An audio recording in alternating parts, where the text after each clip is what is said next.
let's talk about your Cable Ace Award. Let's talk about buttered sausage. Talk about buttered sausage, where it comes from, what it does. Why is it doing what it's doing? Get it out of my face. What about buttered sausage? That's not your jam. It's not your thing. You don't like it? It's not my jam. I don't buy jam. I buy honey, and I kiss it on the lips. What's going on, everybody? Everlasting Veteran Podcast. I am joined in studio with Scott Fryer.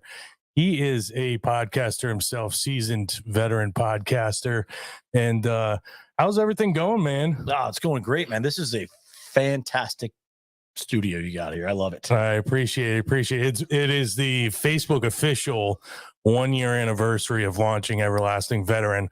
Hence the birthday cake with the question mark. I couldn't find the number one at Stop and Shop, so the question mark it was. No, I love it. It smells new. It is new, and it's one of those things, I make fun of it because, if it's not on Facebook, it's not official. It's not official. So you guys, we are here live in studio. We're not going to be doing a full episode, but I wanted to give you guys an update. We will be doing an episode after this. Everlasting Veteran is going to be launching its new episodes starting this Saturday. With the first off is Dr. Lynette Nurschbacher, who is one of the hosts cast for Discovery Channel Mysteries of the Abandoned. That's cool. I like that show. Yeah. She's the redhead. Yeah. Okay. That's pretty cool. Yeah. So she jumped obviously remote because she lives in the UK. Right. Little far travel across the pond for a podcast to come over all the way over here. Yeah. But maybe.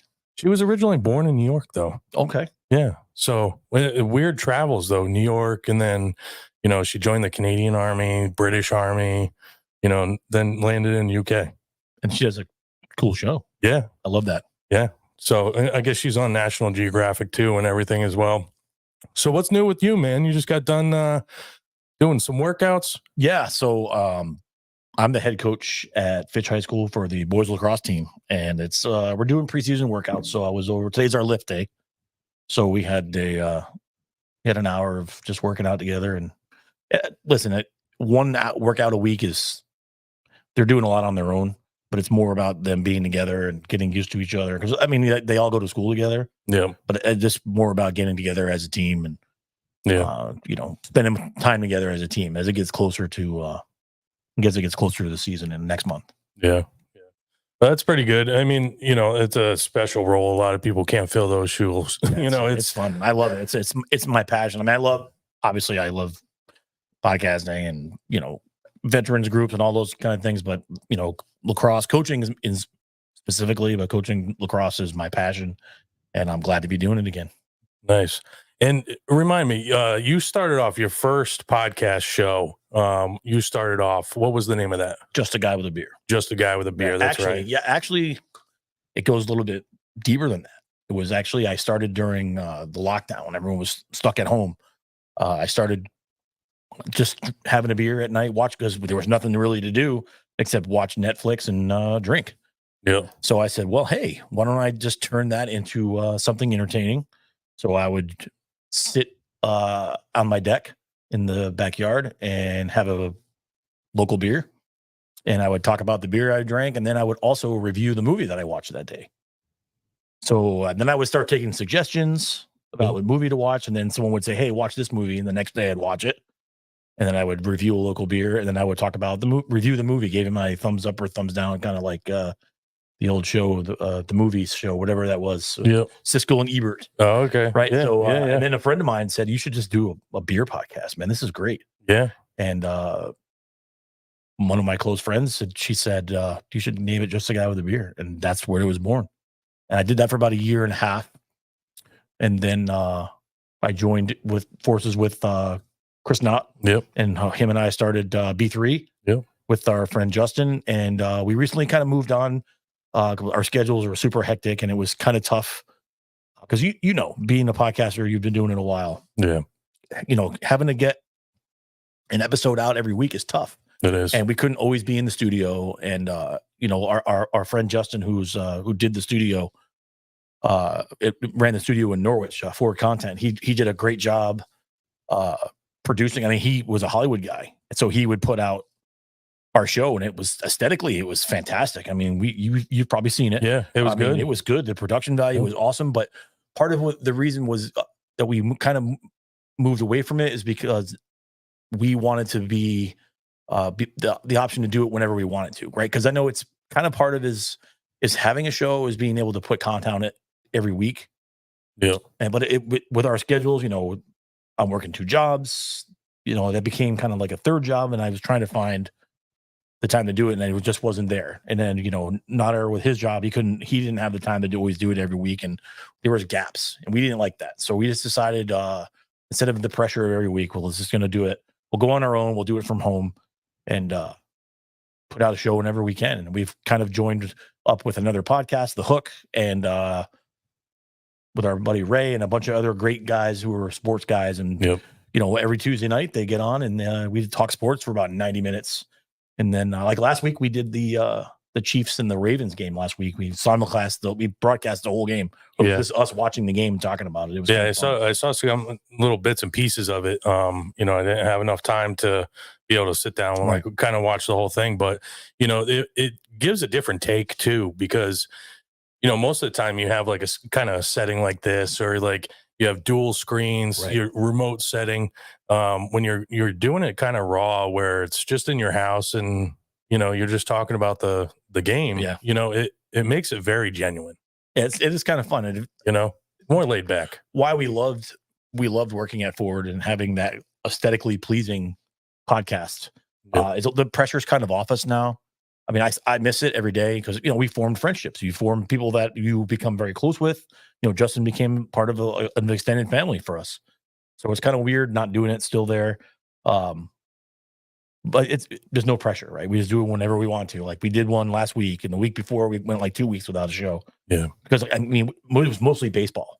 Yeah. And during the off season, there's not a whole lot to talk about. At least not an hour's worth of stuff to talk about Right. that anybody wants to listen to. Because I can talk about baseball for hours, but nobody wants to listen to that. Yeah. Yeah, it's definitely tough. People don't realize like how much, even if you don't have like a studio, sponsors, all that kind of stuff, just putting out content constantly, it is a full-time job and a half. Absolutely. You know, editing, you know, especially when you get into like bigger productions and stuff, it really is time consuming. Yeah. You know, and especially if like kind of I have my setup the way I do because it works for me. It may not work for somebody else, but it really is one of those trial and error things until you fine tune like kind of what you got going on and what works for you. Yeah. I mean, listen, we're having fun with it. Again, no pressure. Just do what we want. We're not worried about sponsors. We're just out, two guys having fun. Yeah. And, you know, wherever it takes us, it takes us. If we never get bigger than we are now, I'm good with that because we're doing it because it's kind of fun. Yeah. Yeah, we got some viewers on here, and anybody that's just tuning in, it is a 1-year anniversary / Facebook official birthday for Everlasting Veteran. Hence the question mark on the cake over here. You know, if it's not on Facebook, it's not official. So we are just spitballing right now. We're going to be doing a episode to record to publish out later on, but we wanted to jump on here live. You know, I want to say I appreciate everybody years long worth of work that has gone into bringing Everlasting Veteran to the place that it is now, the support from the veteran community, to the sponsors, to, you know, just everybody in general that, you know, support our veteran community, you know, and you're a veteran yourself. Yes. How many years in the Navy was it? 24. 24 years in the Navy. What was your occupation? I was a torpedoman. Torpedoman. Submarine torpedoman. Yep. Okay. All right. Well, that's something to look forward to. We're going to be doing an episode after this live broadcast. We're going to be diving into his career in the Navy, 24 years in the Navy as a torpedoman. And we kind of have something in common. I was artillery, you know, stuff blows up. So we'll see where the conversation goes, I guess. You guys, if you can, go check out everlastingveteran.com. And, you know, that little tiny button that has like the 3 dots on it, right? If you click on it, you're able to actually go and invite your friends. All right. Birthday wish for Everlasting Veteran, year anniversary. Just invite somebody. It's free to do, and do it for other people's, you know, entrepreneur, their business and stuff like that. It helps get their name out. It's not just for me. I want to put that out there. do it for everybody's business or what they got going on, their other podcasts. You know, it really does help get people's name out, and it's free to do so. So, you know, please do that. Hit that little, what was it, 3 dots? You hit that, invite your friends, Yeah, yeah. invite all, you know, kind of do that. So we are able to go on 5 different platforms right now. We got the 2 Facebooks, the LinkedIn, the YouTube, and the Twitter. Love it. The Instagram's a weird thing when it comes to like live stuff. Yeah. You know, we've learned that too with our show. Like we try to do the Instagram, and you know, TikTok is the big thing. So that's kind of like we haven't really dove into that territory. Yeah. But the Instagram definitely, like, I don't know. I feel like Instagram is kind of, yeah. you know, I'm still trying to figure out that before Everlasting Veteran, like I really didn't have a social media presence. And then downloading the apps, then trying to figure them out to work them, and then get presence out there on social media was like a nightmare and a half. Yeah. Especially Twitter. I don't know the whole background of how to make things blow up on Twitter. It is what it is. That's part of the battle, is trying to figure out social media and how to get likes. And then, you know, you could do, I mean, Nader and I went through a million different things of how we can boost your social media presence to get like, because it makes no sense. Yeah. Like you can read all the things and watch all the videos. It just there's no rhyme or reason to it. Like we would do great. We had like 6,000 followers on Instagram, and then we took a break for a while. We lost some followers, got some back, and it's just really hard, like, to figure out when, you know, it's like knowing when to post. And I don't know. There's no. That's a full-time job in itself. Somebody to take care of the social media aspect. And there's no, I mean, it's literally makes no sense. Like you can't figure out, like you think you got it. Yeah. And then the next thing you know, it's not, the numbers aren't there. Yeah. And like, well, what did we do wrong? Like our content is good. People still like it. It's all about getting the new people. Yep. You know, it only takes that one video to go viral. Like we had one that Nader posted. It went like, it was Charlie Woods, Tiger's son. He posted one, and there's like, it's like 1.5 million views right now. Nice. That was like our boost.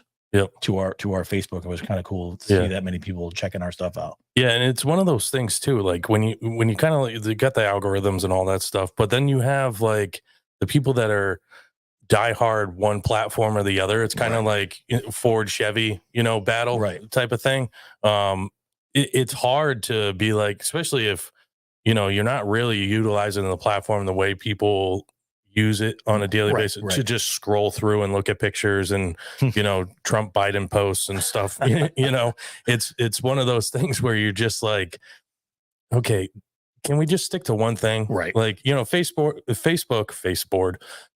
is like kind of like the dinosaur, but it's simple. Right. It's easy to use. Yeah, that's why old people like it. Yeah. It's easy to use. You can get information out there, you know, and then any of the MySpace people that used to have MySpace, you know, that you put the music behind it, I you know, that back in the day. Yeah. You could decorate your whole background, like your sports teams and music. Now Facebook just changes your background for it. You know, you know, it is what it is. I think part of it though is knowing your audience too. Like we found like the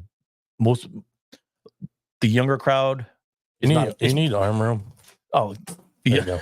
The younger crowd is not Facebook, right? And the younger crowd is not baseball. Most younger people, like little kids, but the people who are our audience is mostly older folks, you know, 35 to 55 male, you know, that's the majority. So you have to like play to your audience. That's why Facebook worked for us.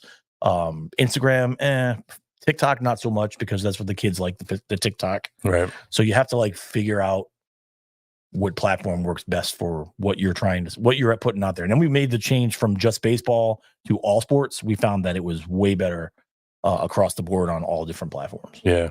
Yeah. And the other thing too is you'll make one video for like one platform, but the other platform doesn't support it. And it makes no sense. It won't even allow you to like, for people to see it. Like even using like Facebook's like kind of, I don't know what to call it. Filters or whatever, right? You go and it looks great, right? And then you go and throw it on TikTok. TikTok's like, nope, you know, and it's like, okay, don't get it. But you can use the majority of TikTok. And the other thing that's annoying, so like the TikTok account I have is a commercial account. So I only can use commercial songs. I They're know. so limited. Right. That's It the other thing too. Like sucks. using music, it'll block out your audio. And just, Yeah. I don't know. I had an artist on here, Aaron Blake, and you know, obviously he gave me permission to like use his songs in the episode. All this, I posted it to YouTube, and it took like a month for YouTube to be like, okay, yeah, you got permission. YouTube is, to me, YouTube is the biggest enigma. Yeah. It's trying to figure out the posting times and how to get people to like your stuff, and watching it for more than 30 seconds. And that's where you make your money. Mhm. Right? But I mean, I guess I have to do some kind of wacky thing, and those viral videos. I mean, listen, I love it. I'll sit up till 2:00 in the morning watching people, get scared by a cat or whatever. But I just don't. I don't know. Yeah, I don't get how it. I don't get how it all works anymore. I don't. Me too. I mean, and then you think about it too. You're like, you got your full-time job, you coach, and stuff like that, and you don't got time to even edit that one video to make it try to go viral. I know it. And I do the same thing. Sit there and flip on TikTok, and you see the stupidest video, and you're like, 2.2 million. You know what I mean? Yeah. And it's like, what? Yeah, it's an art form, man. That's why they're teaching it in colleges now. Yeah, they're teaching these kids the art of social media, how to have a social media presence. I mean, it's the new wave. Yeah. It really is, and it's one of those things, kind of like how we're the older generation now. Right. Where like our parents and their parents were like, that's going to sit too close to the TV and you're going to go blind. Now we're like, you're going to be on TikTok, and then you're going to have social awkwardness and anxiety issues and everything else. We almost sound like that. Not to mention, and it's funny that you brought that up, because a lot of these kids, they post these things that go viral and they're stupid, but people that is going to come back and haunt you someday. Right. I tell my kids all the time. Thankfully, my kids are pretty smart. My son's not a real social media kid at all. Yeah. My daughter kind of, but it's more like the kids I coach, and I have to tell them, be careful what you're posting. Right. I don't want to see. I'm not telling you you're a teenager. I get it. I have 2 of them. I know what teenagers do. I was one once, so I know what you do. But we didn't have social media, right? We didn't have. If you're someplace where you're at a gathering with other kids, I don't want to see pictures of you holding a red Solo cup in your hand. I don't want to see that, because whether it was water or whatever it was, it's all about image. It's all about what people perceive you are doing. Right. And that could get you thrown off the team. Yeah. And you don't want that. We don't need that. You don't want to bring that down. So just be smart about what you're putting on there, what you're posting. You see it all the time, and kids, they post things they definitely shouldn't post, and it gets back, and they see, it's all over the school. It's so bad. So it's a blessing and a curse, I think. Yeah. With social media. Yeah, absolutely. So the other guest I recorded with yesterday, which is going to be coming up as well, is Javon Quells, co-host of Special Forces, The World's Toughest Test. Oh, that's a cool show too. Yeah, he's a retired Navy SEAL. Did, I think it was 22 years with the Navy, and so we had recorded an episode months ago, but we had some issues as far as connection and stuff. That's the hard part when it comes to remote studio stuff. But that's why I wanted to bring it to the level of this, because I got people that they want to come up, and and then I bring it to this, and they're like, yeah, I'm definitely coming up. But I wanted to create an atmosphere where it's a studio, but it's a lounge, and it's comfortable, and it has its own character to it. 100%. This is very cool. I like it.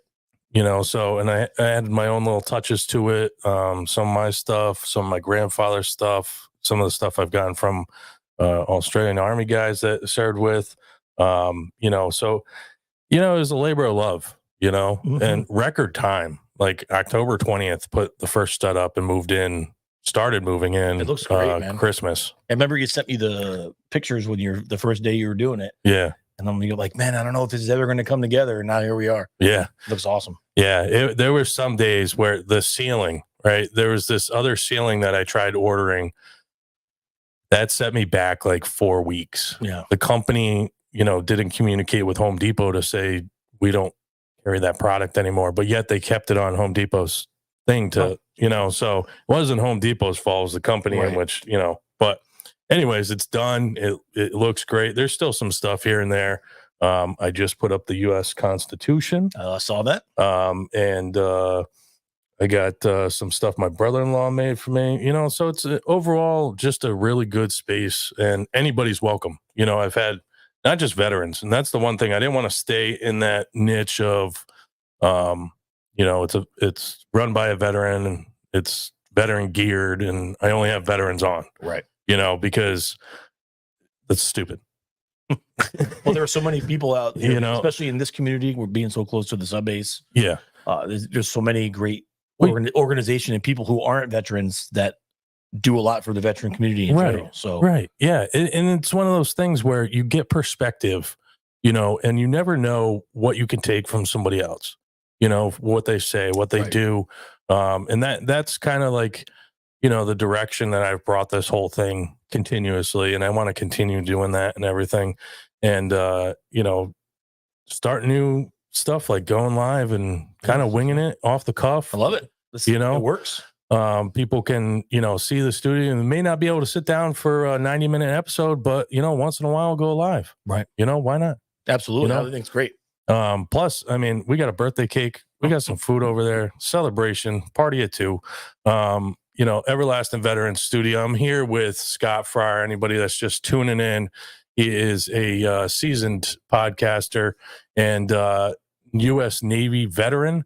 And I'm just glad we're able to connect, man. And I hope everybody is doing well. I appreciate all your support. Again, Everlasting Veteran will be rolling out its new episodes starting this Saturday. First one up, Dr. Lynette Nerschbacher. She is one of the cast for Mysteries of the Abandoned on the Discovery Channel.